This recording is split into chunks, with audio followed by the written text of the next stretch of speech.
We hold these truths to be self-evident, that all men are created equal, that they are endowed by their Creator with certain unalienable rights, that among these are life, liberty, and the pursuit of happiness.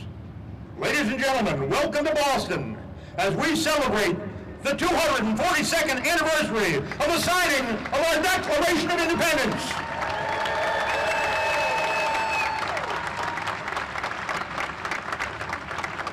Winston Churchill once said that American democracy is the worst form of government, except for all other forms that have been tried. It is the initiation of that democracy, the signing of the Declaration of Independence, that we celebrate here in Boston today, as we have for 242 years. Our celebration is dedicated to the men and women of the United States Armed Forces. We'll begin today with our traditional flag ceremony, followed by Boston's Independence Day Parade. The first stop on the parade route will be the Granary Burying Ground for a short ceremony and the laying of wreaths at the graves of John Hancock, Peter Faneuil, Robert Treat Paine, and Samuel Adams. The parade will then continue to the Old State House for the annual 4th of July reading of the Declaration of Independence. Upon completion of the reading, the parade will reform and proceed to Faneuil Hall.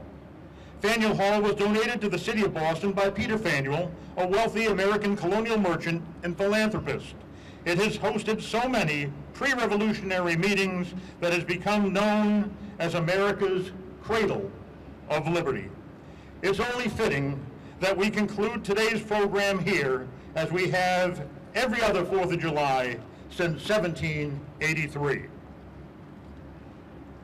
Joining me here on the stage, my right, your left, is our today's singer, is Dana Whiteside. Next to him is City Councilor Ed Flynn. We have the Commissioner of the Boston Police Department, William Evans. Next to him is Mayor Marty J. Walsh.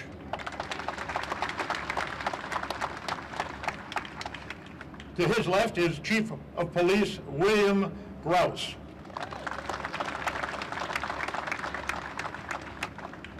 And finally, we have Lieutenant Colonel Charles J. McCarthy, Jr., the Captain Commanding of the Ancient and Honorable Artillery Company, and his staff, First Lieutenant John Welch and Second Lieutenant Thomas Goodfellow.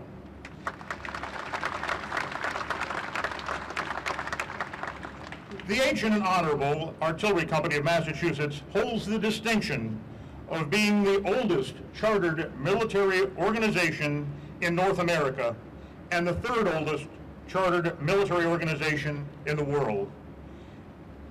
And now, Commander, Lieutenant Colonel Charles J. McCarthy, Jr., Captain of the Ancient and Honorable Artillery Company, kindly have your adjutant, Colonel Arthur O'Malley, call the parade to attention and present arms for the singing of our national anthem by Dana Whiteside, accompanied by the Zarbra Military Band, to be followed by the Pledge of Allegiance.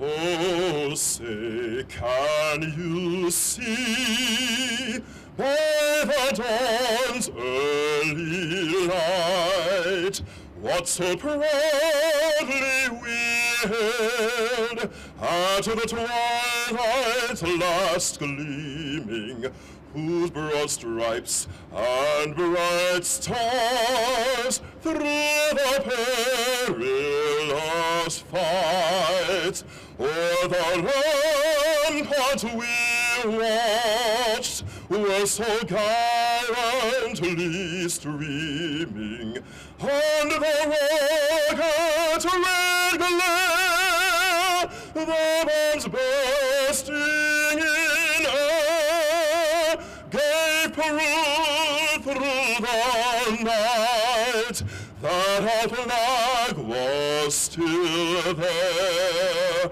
Oh, say does that star-spangled banner yet wave o'er the land of the free and the home of the brave.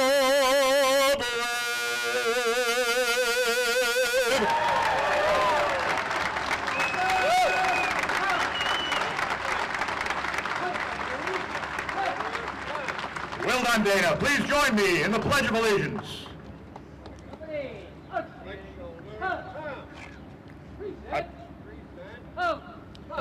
I pledge allegiance to the flag of the United States of America and to the republic for which it stands, one nation, under God, indivisible, with liberty and justice for all.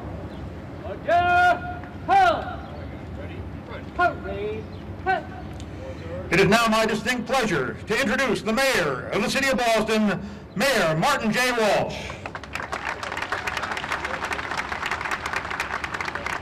Thank you very much, Colonel, and thank you for what you do. I want to welcome and thank all the servicemen and women and families that are here. I also want to thank all the Gold Star families that are here for your sacrifice, and to let you know that on a day like today, we are with you in your hearts. I want to also just welcome all the visitors from all over the country and all over the world here celebrating the 4th of July with us here in Boston. So welcome to City Hall Plaza, and I hope you enjoy this great morning. As the Colonel said, we're going to be visiting some very historic sites in the city of Boston. And really the thought of today is remembering those patriots who fought for our country, for a new country. We're going to reflect on what that means to be American today. And it's important for us that we continue to move on there. In 2018, we must reaffirm our commitment to the American values and what's most important for America, and what we stand up for what is right.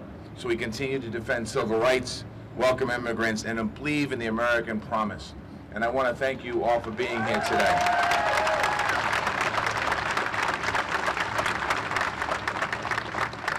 I'm not going to talk long because it's hot and we have a parade, but we are going to talk across the way. But today is a little bit of a bittersweet day for all of us. Colonel Wellman, who is at this microphone, has been the master of ceremonies for us for 10 consecutive years here in City Hall celebrating the 4th of July. He also spent 20 years of his career running the ROTC program at East Boston High School, and he's retiring today. And on behalf of the people of Boston, I'd like to present him with a little gift on behalf of all of us here today.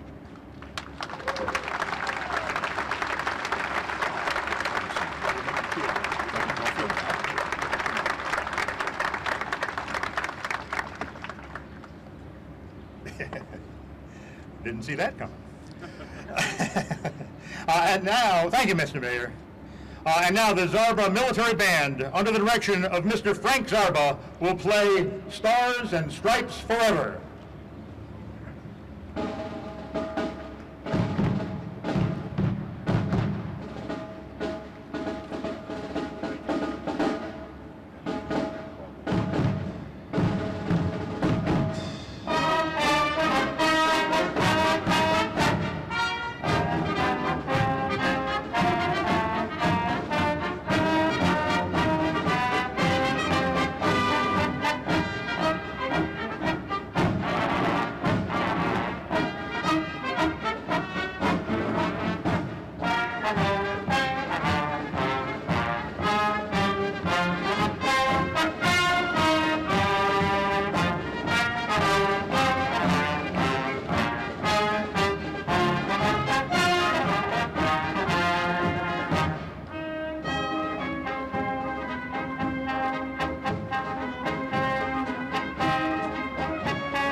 Ladies and gentlemen, Zarba Military Band.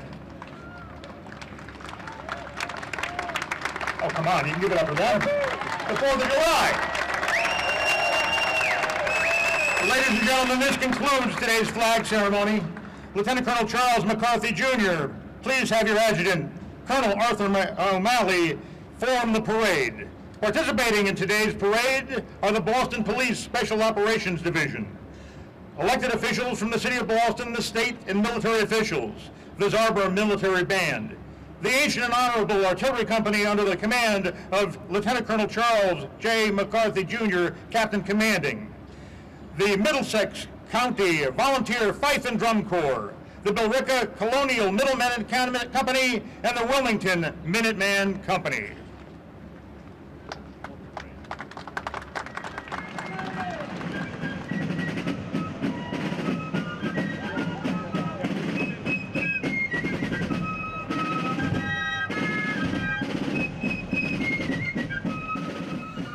We hold these truths to be self-evident, that all men are created equal, that they are endowed by their Creator with certain unalienable rights, that among these are life, liberty, and the pursuit of happiness.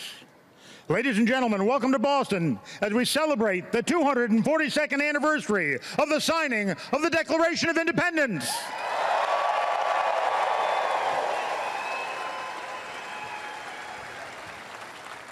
How appropriate that we are here today, just outside this building, on March 5th, 1770.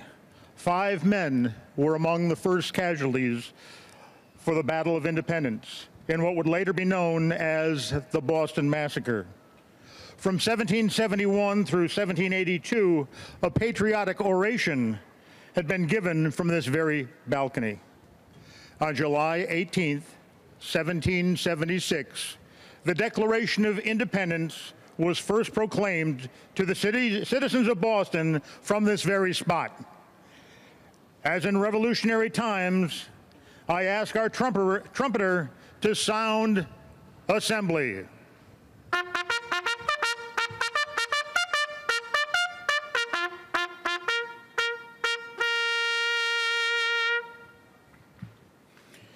Ladies and gentlemen, please join me now in the Pledge of Allegiance.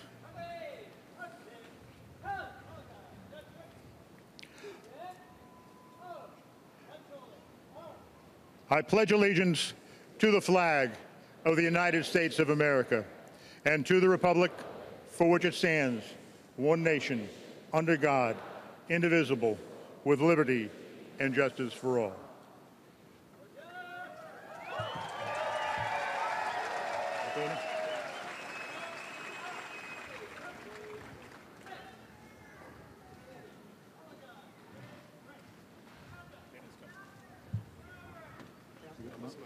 Yep.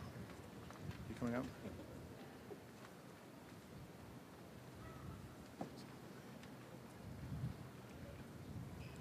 You make it down? Yep.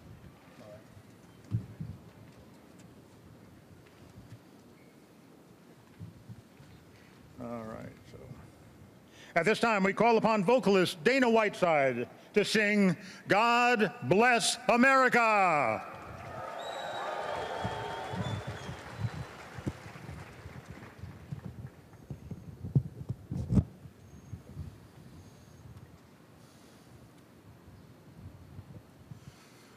As the storm clouds gather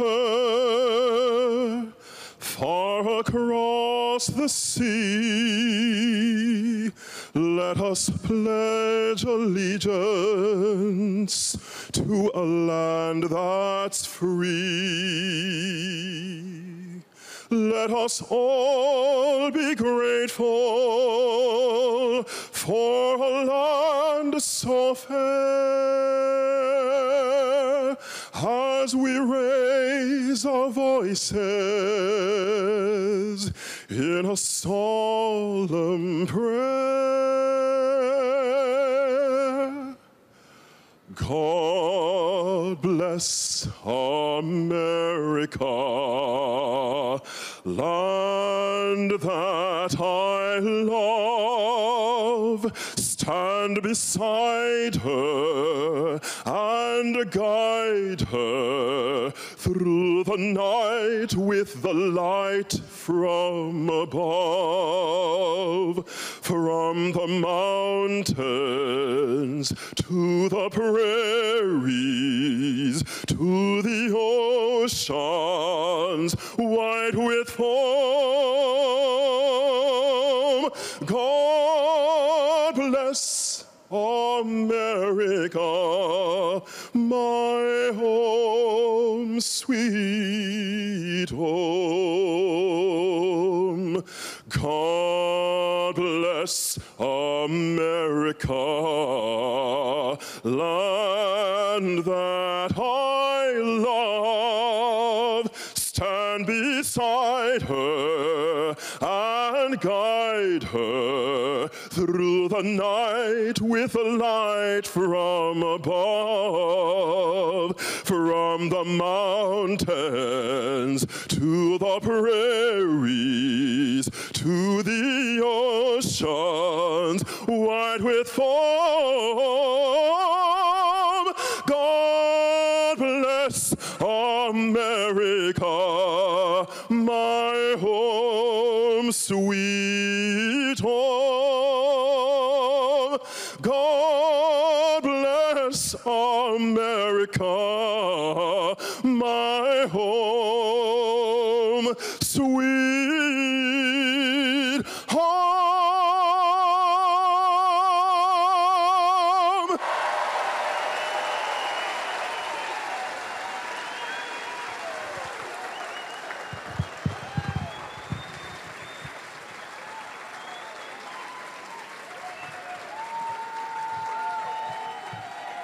Dana Whiteside, ladies and gentlemen. Mr. Dana Whiteside, give it up for him.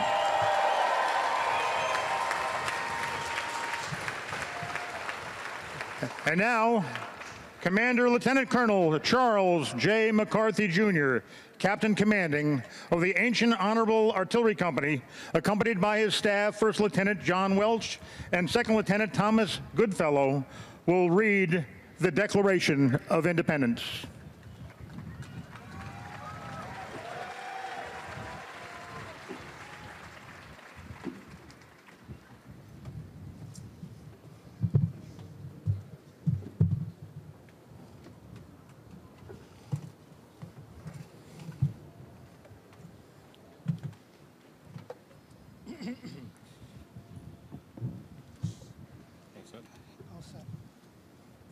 Good morning, everyone. Louder, I will do. Okay. The Declaration of Independence is a story, and today I'm going to tell you that story. But I'd like to begin by saying that when the Second Continental Congress sent out 2 riders in 1776, one rider went to the Hudson River in New York, where they presented the Declaration to some people that were there, which is now the site of West Point. The second rider came to Boston, and they came to the Ancient and Honorable Artillery Company here at Faneuil Hall, and they gave the Declaration to Colonel Thomas Craft in 1776.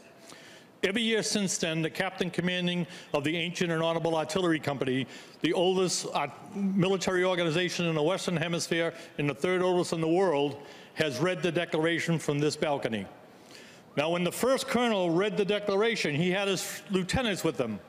Those lieutenants were armed because in behind, in this old State House, was the generals and admirals of the British Navy and Army. Yet he stood here and read our independence while they watched.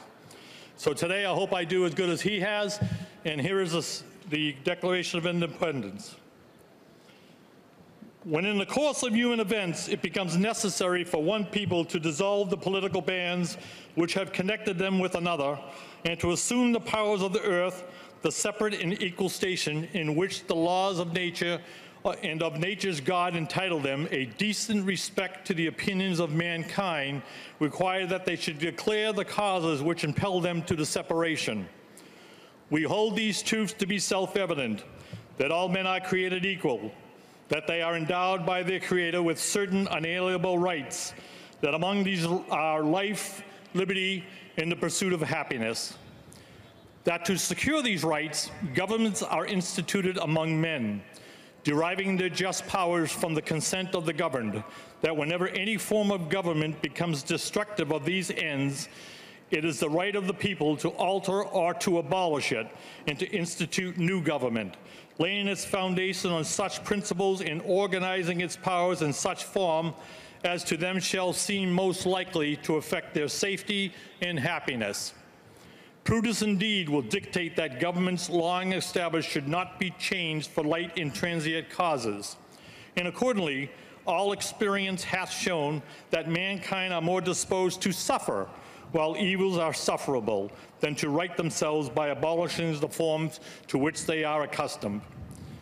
But when a long train of abuses and usurpations pursuing invariably the same object evinces a design to reduce them under absolute despotism, it is their right, it is their duty to throw off such government and to provide new guards for their future security. Such has been the patient sufferance of these colonies, and such is now the necessity which constrains them to alter their former system of government. The history of the present King of Great Britain is a history of repeated injuries and usurpations, all having in direct object the establishment of an absolute tyranny over these states. To prove this, let facts be submitted to a candid world. He has refused to assent to laws the most wholesome and necessary for the public good. He has forbidden his governors to pass laws of immediate and pressing importance unless suspended in their operation till his assent should be obtained.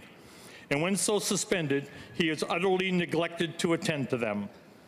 He has refused to pass other laws for the accommodation of large districts of people, unless those peoples would relinquish the right of representation in the legislature, a right inestimable to them and formidable to tyrants only. He has called together legislative bodies at places unusual, uncomfortable, and distant from the depository of their public records, for sole purpose of fatiguing them into compliance with his measures. He has dissolved representative houses repeatedly for opposing with manly firmness his invasion of the rights of the people. He has refused for a long time after such dissolutions to cause others to be elected, whereby the legislative powers, incapable of annihilation, have returned to the people at large for their exercise. The state remaining in the meantime exposed to all the dangers of invasion from without and convulsions within. He has endeavored to prevent the population of these states for that purpose, obstructing the laws for naturalization of foreigners, refusing to pass others to encourage their migrations hither, and raising the conditions of new appropriations of lands. He has obstructed the administration of justice by refusing his assent to laws for establishing judiciary powers. He had made judges dependent on his will alone for the tenure of their offices and the amount of payment of their salaries.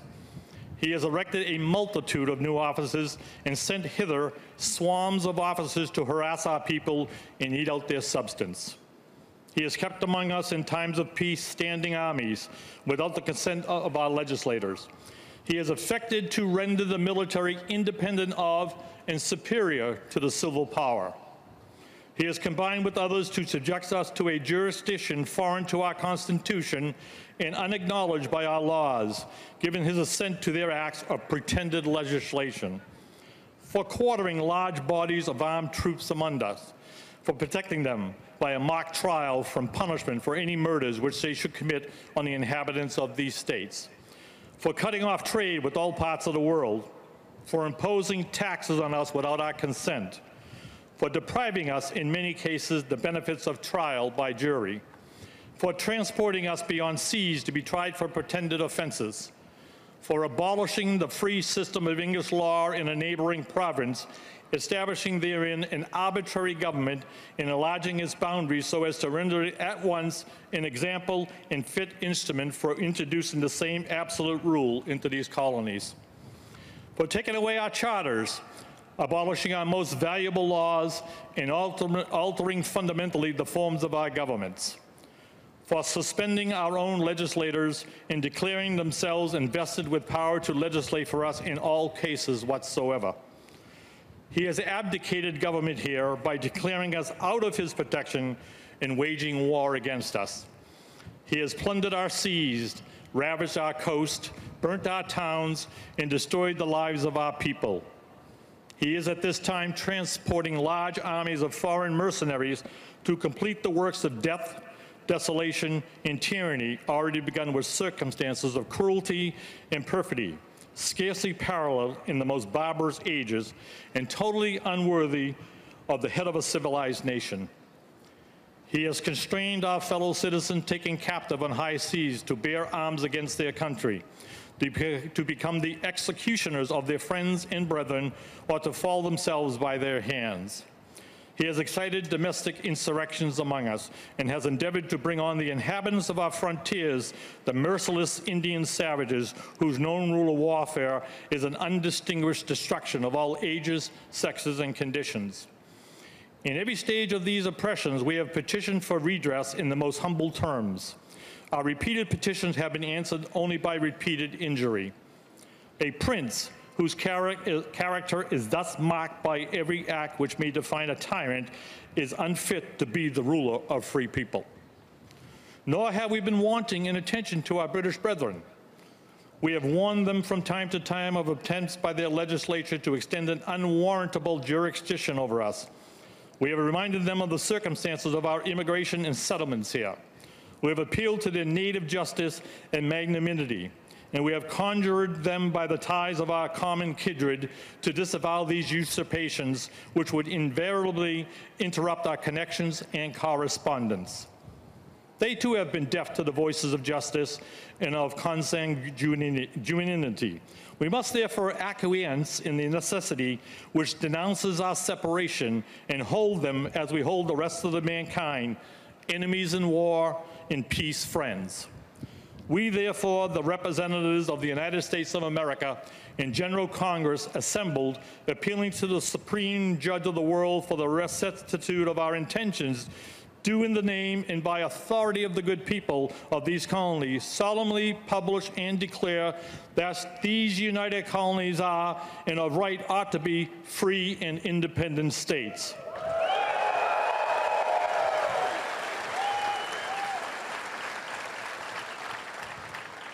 That they are absolved from all allegiance to the British Crown, and that all political connections between them and the state of Great Britain is and ought to be totally dissolved, and that as free and independent states, they have full power to levy war, conclude peace, contract alliances, establish commerce, and to do all other acts and things which independent states may have right to do.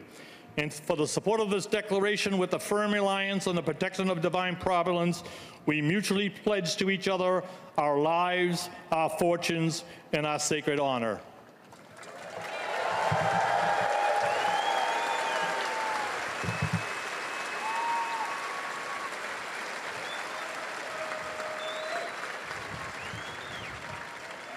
Thank you very much.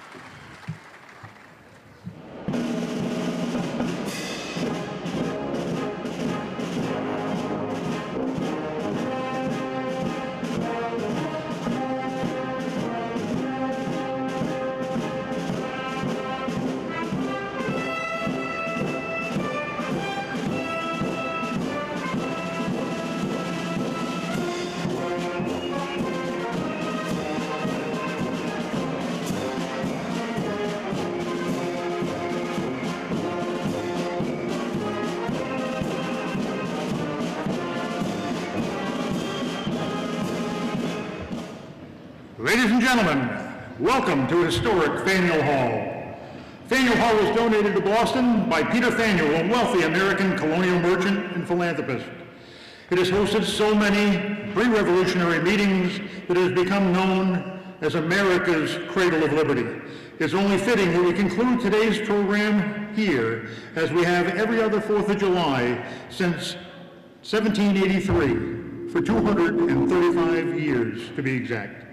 In addition to being one of the most important buildings in our nation's history, Faneuil Hall is also one of our country's most visited. Certainly, its place in history is second to none, but its popularity can also be attributed to a combined efforts of the City of Boston, the National Park Service, and of course, the Freedom Trail Foundation.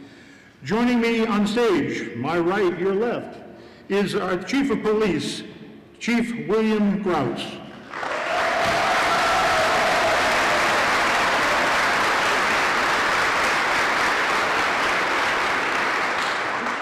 To his left is our 4th of July orator, author Dr. Carolyn Crockett.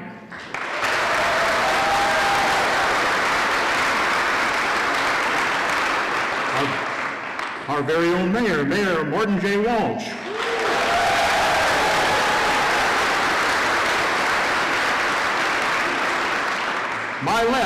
My left, your right, is Lieutenant Colonel Charles McCarthy, Jr., Captain Commanding of the Ancient and Honorable Artillery Company.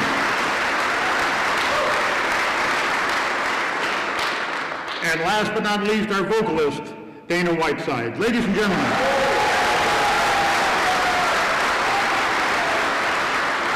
Ladies and gentlemen, if you're not doing so already, please stand. Gentlemen, kindly remove your headgear as our vocalist, Mr. Whiteside, honors America's 242nd birthday with the singing of our national anthem.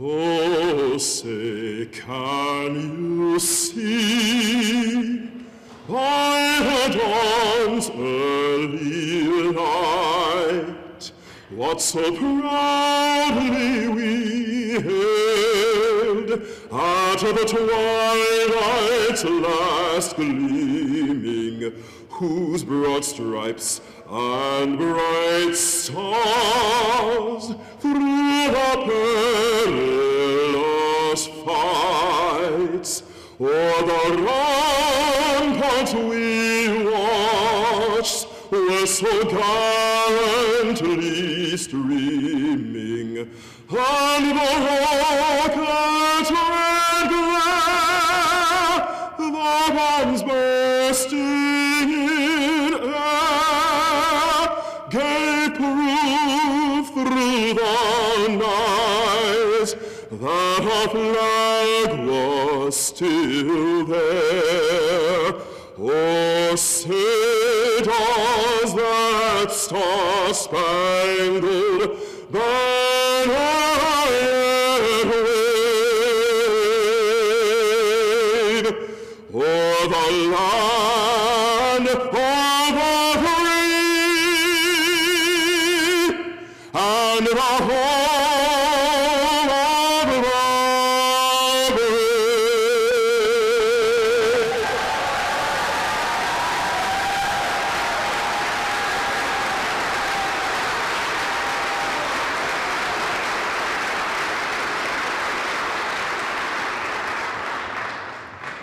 Pledge of Allegiance. I pledge allegiance to the flag of the United States of America and to the republic for which it stands, one nation, under God, indivisible, with liberty and justice for all.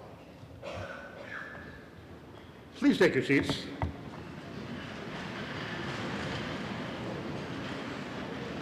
Since 1783, for 235 years to be exact, the City of Boston has concluded our Independence Day exercises here at Faneuil Hall with a patriotic oration. It's now my distinct privilege to introduce to you the Mayor of the City of Boston, Mayor Martin J. Walsh. Mayor.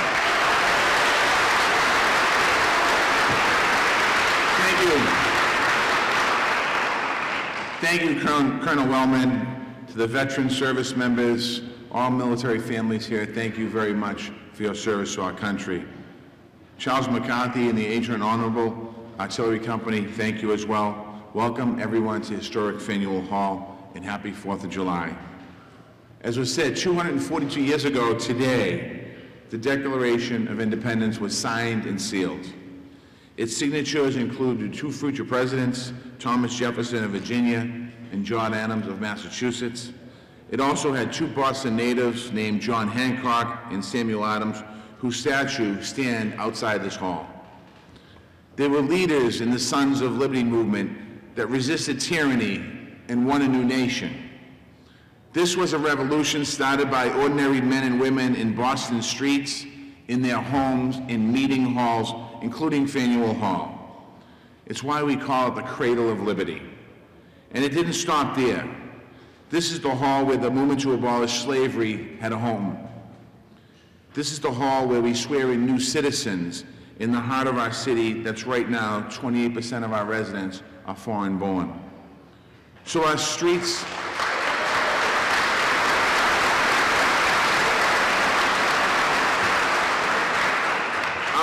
still ring with the sounds of freedom, and our harbor still welcomes newcomers to our shores searching for liberty. We are proud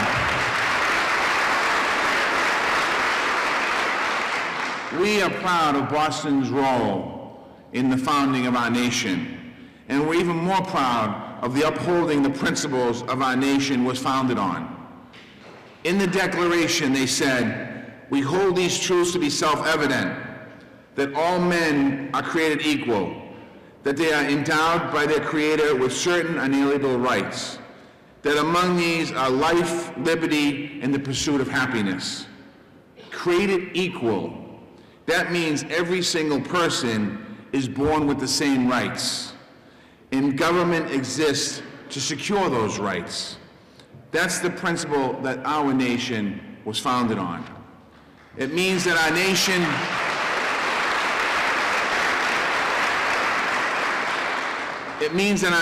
is not a race or an ethnicity or a religion. It's not one of a person. It's an ideal about what unites all people, the ideal of liberty and justice for all.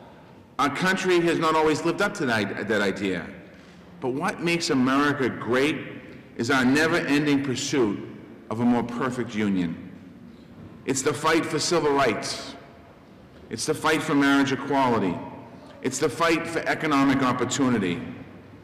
It hasn't been a straight path forward, but that wasn't intended to be a straight path forward. There were setbacks, and even today, but the arc of history bends towards freedom. The world has rallied to America's founding idea, and patriotism today must be defined our willingness to keep it and fight for it. There is no greater test of our commitment to this ideal than how we respond to those who come to our nation seeking freedom.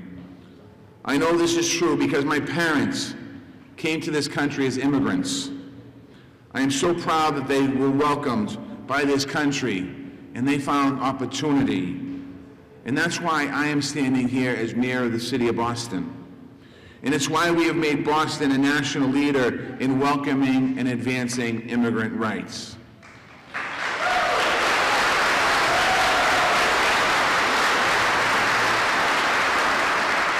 We need a fair and orderly system for dealing with immigration and asylum. But it must be a system that's designed and operated with the care and reverence worthy of the highest principles, because that's what's at stake. So it must be a system that respects human dignity. It allows understanding and flexibility, and it extends due process. In other words, one that honors the rights that we celebrate today here in the United States of America. Needless to say, the scene from the southern border in recent weeks have not lived up to that ideal. And the travel ban aimed at one religion does not live up to that ideal either. This is not a matter of partisanship. This is not a question of patriotism. It's not a question of who's winning, and not a question of it's a question of human rights.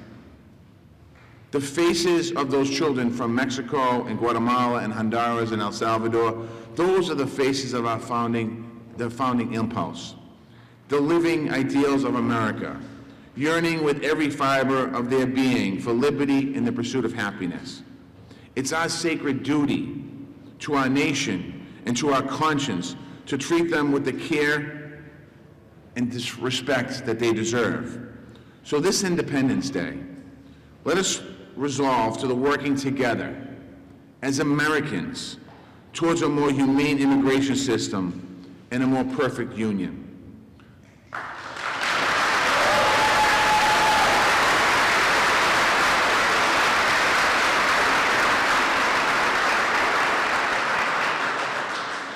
Now it's my honor to introduce someone who has worked to uphold those values in our own neighborhoods.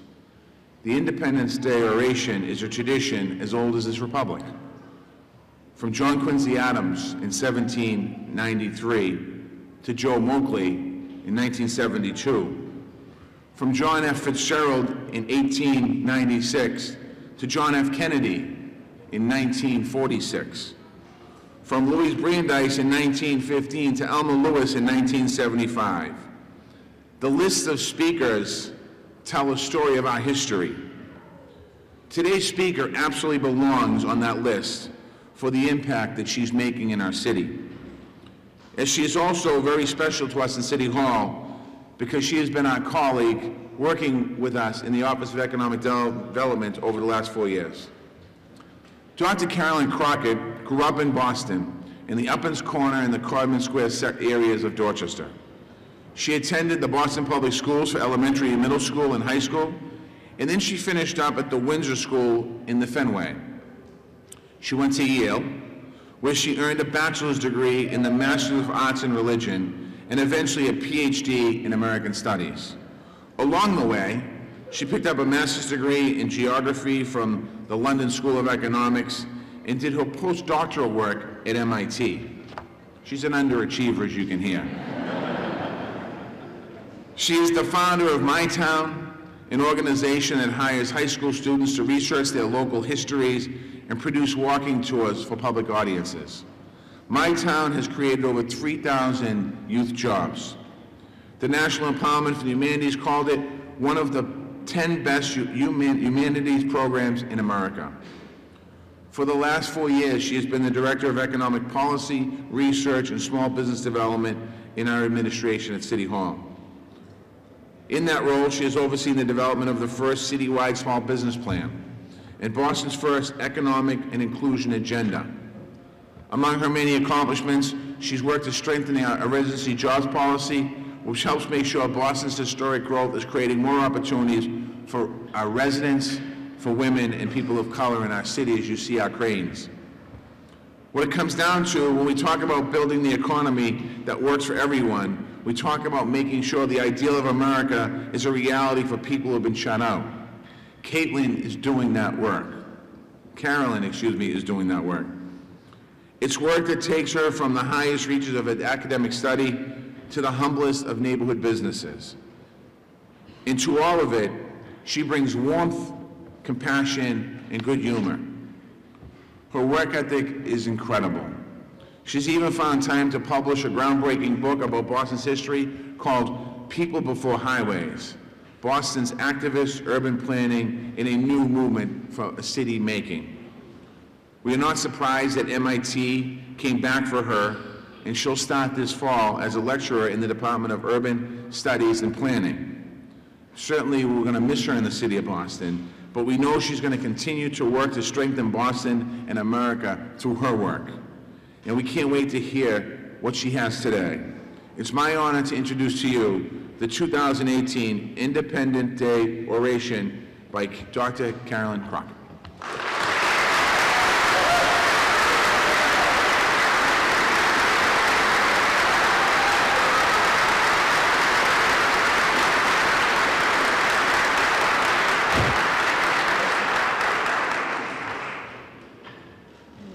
Good morning, everyone. Good morning, everyone. There you go. Happy 4th of July. Yeah, that's right.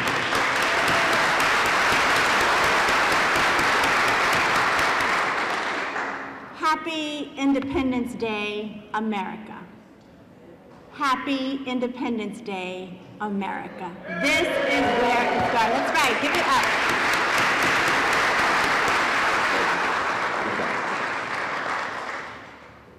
Thank you, Mayor, for the assist and an incredibly warm and overwhelming introduction.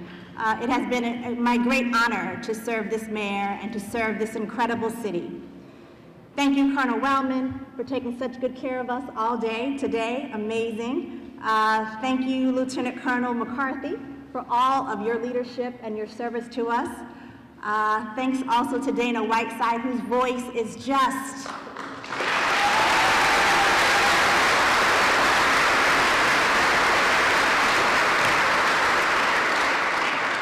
there are no words to describe what Dana's voice is. It's just a feeling, and our applause shows you our feeling of thank you, and thank you.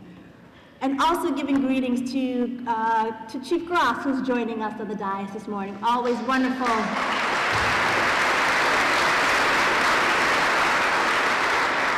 To have BPD all on the stage with us, protecting us, serving us, and keeping us together and safe. Thank you so much.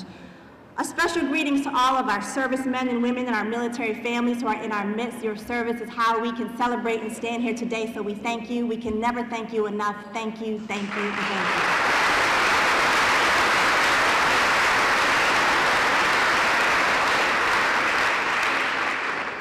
And to the ancient and honorable, we thank you as well for your service for centuries to us, to the Western Hemisphere, to the world, to the city, and to our hearts. We thank you for all that you give and all that you do every year, year after year. Thank you so very much.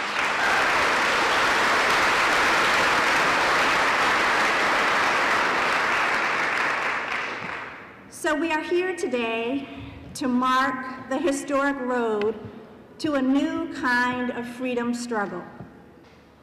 A world was born on this day, to be sure, but it was tentative, uncertain, full of conflict, tension, doubt, and ambition.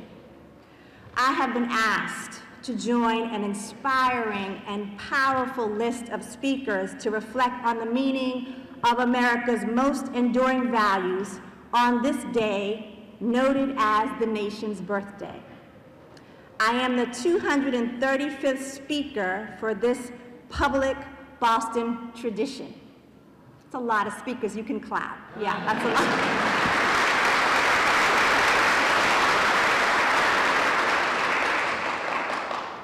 Many political giants, intellectual luminaries, and a beloved mayor or two have graced this same podium for this same annual task. While I don't have any of those fancy distinctions yet, I am a child of this city, born nearly 200 years after we waged war on our colonial oppressor. Our most enduring value is our vigilance in demanding that our government fulfill its mandate to ensure equality, life, liberty, safety, and happiness.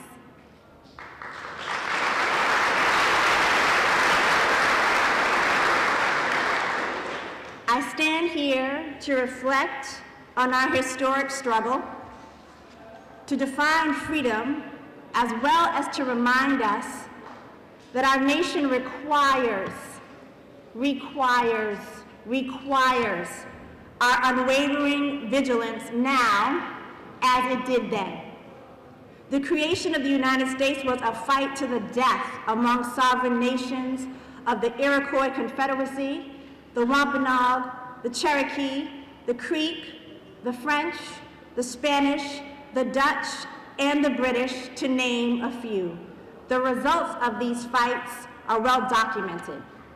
July 4th, 1776 was the day a boisterous, loud, rebellious group called the Americans asserted their unalienable right to be free, to govern themselves, and separate from a government that they deemed abusive and tyrannical. This was bold, provocative, and subversive, and they knew it. Thomas Jefferson and the framers of the Declaration of Independence authored an incendiary and subversive document, one aimed at overthrowing a world power based on the frustration of a group of farmers and craftspeople with no army and questionable authority. Everyone from statesmen to unskilled and skilled laborers, including engravers, printers, silversmiths, goldsmiths, masons, and brewers, joined together to forge a revolutionary path. But then again, you know all this, but do you?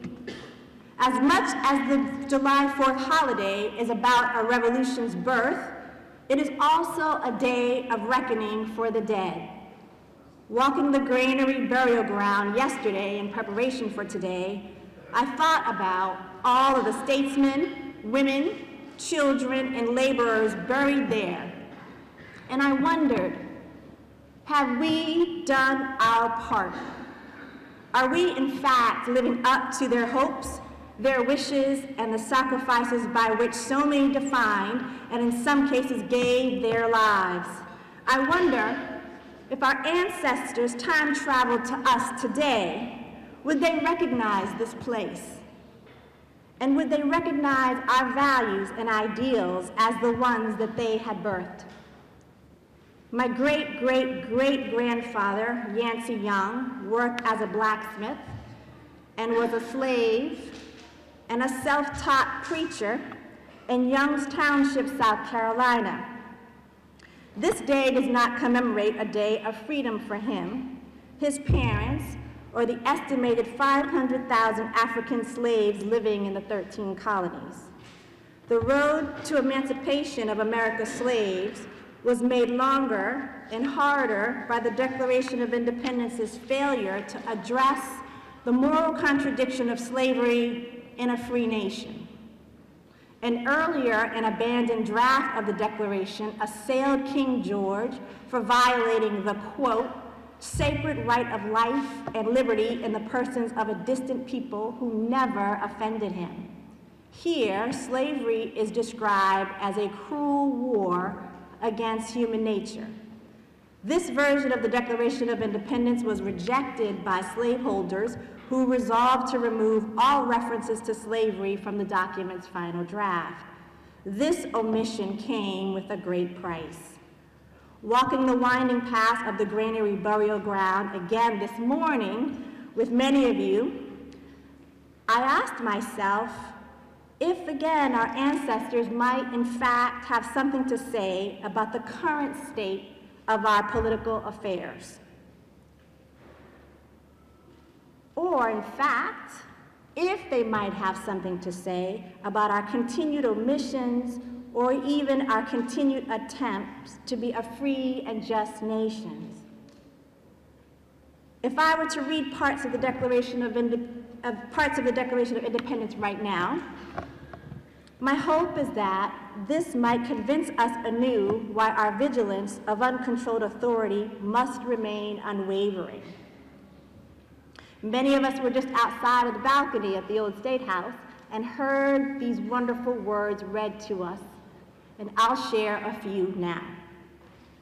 Quote, "The history of the present king is a history of repeated injuries and usurpations, all having in direct object the establishment of an absolute tyranny over these states.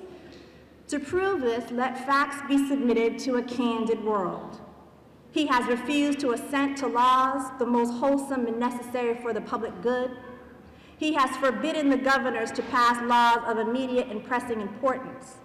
He has called together legislative bodies at places unusual, uncomfortable, and distant. He has dissolved representative houses repeatedly. He has endeavored to prevent the population of these states for that purpose, obstructing the laws for naturalization of foreigners, refusing to pass others to encourage their migration hither. He has obstructed the administration of justice by refusing his assent to laws for establishing judiciary powers. He has made judges dependent on his will alone. He has erected a multitude of new offices. He has kept among us in times of peace standing armies without the consent of our legislatures. He has combined with others to subject us to a jurisdiction foreign to our Constitution and unacknowledged by our laws, giving his assent to their acts of pretended legislation, for cutting of our trade with all parts of the world, for imposing taxes on us without our consent, for taking away our charters, abolishing our most valuable laws, and altering fundamentally the forms of our government. How does this sound? These are the words of those that came before us. But when I read them in preparation for my remarks today, I was perplexed. I was alarmed by how these charges against King George in 1776 could, in some instances, be used to describe government abuses in our time. So on this birthday of our nation, I leave you not with a birthday wish, but a birthday call to action. And I can take the prerogative here because I myself had a birthday just last week. Thank you. For this nation, forged in the fight against unfreedom, I challenge us to renew our bold resolve to stand in the face of our fears and stand taller than the smallest part of ourselves. The small, shadowy parts of our character that make us shrink and convince us that there is not enough space, resource, land, or opportunity for all of us. The small, shadowy parts of our national imagination have always been there. Fearful, bullying, and prone to violence. This part of us believes in walls. But walls have never made us great and will never deliver on the revolutionary promise of America.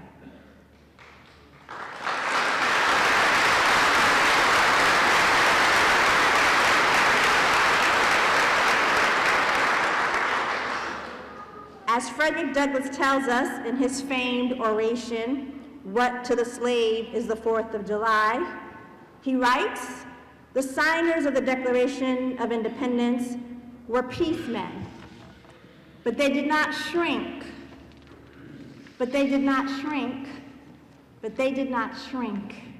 from agitating against oppression. With them, nothing was settled that was not right. With them, justice, liberty, and humanity were final, not slavery and oppression. On our best," and I do believe this, "on our best, most honest, and most determined days, we have remembered that our lives are knitted together and inextricably bound by destiny to share this earth and its bounty and build just and fair governments that protect us all. This is our charge on this day. This is our fundamental work. The struggle continues. Our work is clear and clearly necessary. Our vigilance is required to make this country the country that we know, we deserve, that we need, and that has been died for, that has been fought for, that has been delivered to us. It is our responsibility to hold this gem, this treasure, this gift up, forward, out, and shared.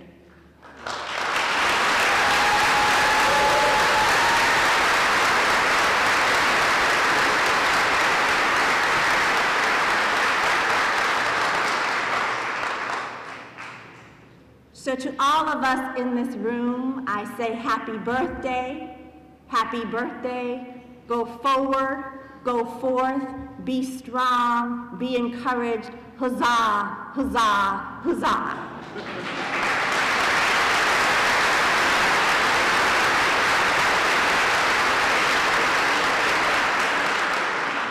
And to our ancient and omnipotent Father, Mother, Creator God, who sees all, knows all, loves all, can redeem all, please hold and protect us all on this day, for there is much work to do in the days ahead.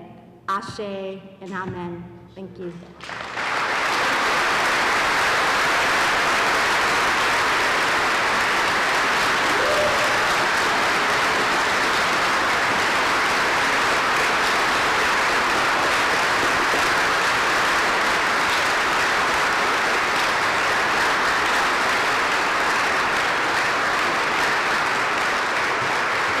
Thank you, Doctor. We now once again call upon Dana Whiteside to sing God Bless America.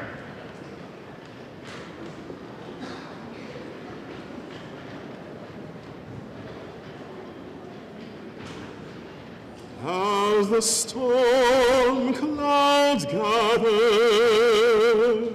far across the sea, let us swear allegiance to a land that's free. Let us all be grateful for a land so fair, as we raise our voices in a solemn prayer. God bless America, land that I love. Stand beside her and guide her through the night with the light from above, from the mountains to the prairies, to the oceans wide with foam. God bless America, my home, sweet home. God bless America, my home, sweet home.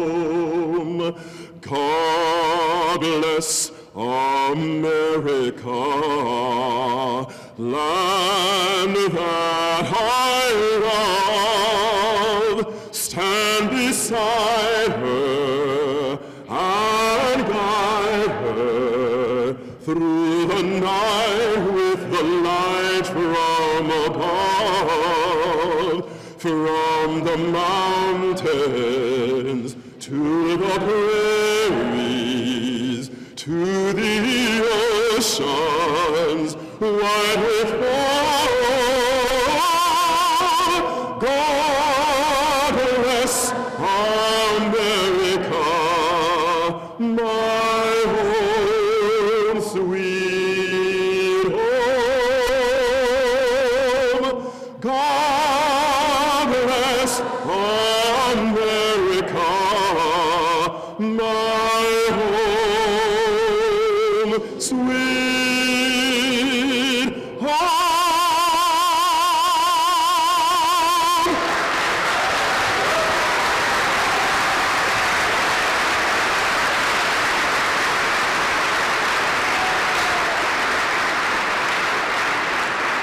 Mr. Dana Whiteside, ladies and gentlemen.